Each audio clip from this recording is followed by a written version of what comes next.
This is a little more complicated than some of the other JB4 installs because this inherently has the electronic wastegate connections already included, and there are two of them because the M4 is a twin turbo.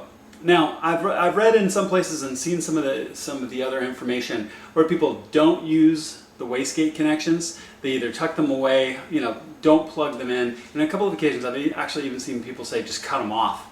Well, I can understand why they would say that, because unless you're at currently map 7 or higher, they do you no good at all. But at the same time, plugging them in is such a simple thing to do. We're just going to remove one of the intakes on one side to be able to get to both connections. I don't know why you wouldn't do it, let alone cut those plugs off.